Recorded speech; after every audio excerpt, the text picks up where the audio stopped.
Medicare doesn't make any sense. And when it comes to how much to pay for Part D, a lot of times that leaves someone with a lot of questions still. See, this part of Medicare is not free either unless it's included in as an additional benefit in the Medicare Advantage MAPD plan at no additional cost. You can see that there's a big difference on how the Medicare Part D prescription drug coverage is funded compared to the Part A hospital. See, even with contributing to the Medicare Part D, it's only 17% of the true cost of actual Part D. The Medicare Insurance Trust Fund still must fund 71% of the Medicare Part D. So here's where people get very, very confused. There's no standard premium set for the standalone Part D plan. Unlike Medicare Part B medical, there's no standard premium for the PDP prescription drug plan. The prescription Part D plans are offered by private insurance companies that are approved by Medicare. They must all follow the same guidelines that are set forth by the federal government. So when you're looking at a standalone PDP, there's usually around 30 different drug plans to choose from in any given zip code. A standard PDP will run someone average between $15 to about $20 a month. So again, there's no standard premium, but you can expect somewhere between $15 to $20 a month for a PDP. Unfortunately, for those that are responsible for IRMA also have to pay an additional amount for the Part D.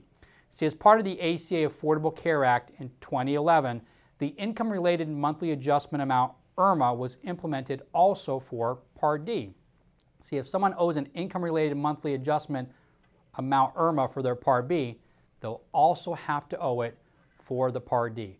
Remember, we talked about this in a previous video. There are roughly 7% of individuals that pay more for their Medicare Part B who will also, you guessed it, pay more for their Part D. So here's a breakdown in this chart of the Medicare Part D prescription drug coverage cost by income level in 2021.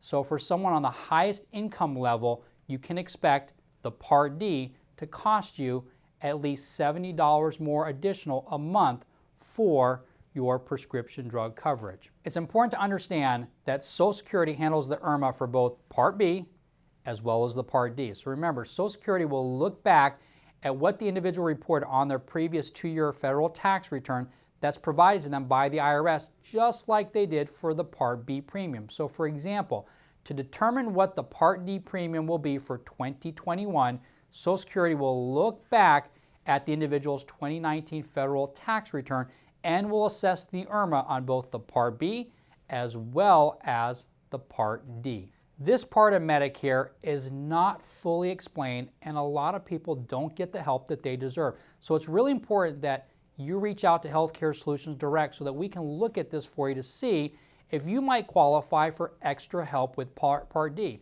See, if someone qualifies for full Medicaid, or those with limited income and resources will automatically qualify for what's called Extra Help Part D. For those that might not be able to qualify for full Medicaid, there are state Medicare savings programs that can help pay for premiums, deductibles, co-insurance, co-payments, and so much more. See, if someone does not automatically qualify for either of these two programs, they can still apply for extra help. We will go over the extra help in more detail when we discuss the Part D in a later video. There are many individuals that are Medicare eligible that can also qualify for this extra help Part D, but never take the time to apply for it and don't know who to turn to. If you have any questions when it comes to your Part D premiums or costs, please feel free to reach out to us here at Healthcare Solutions Direct. We've helped thousands of Medicare beneficiaries make sure that they're getting the most out of their prescription drug coverage as well as the cost.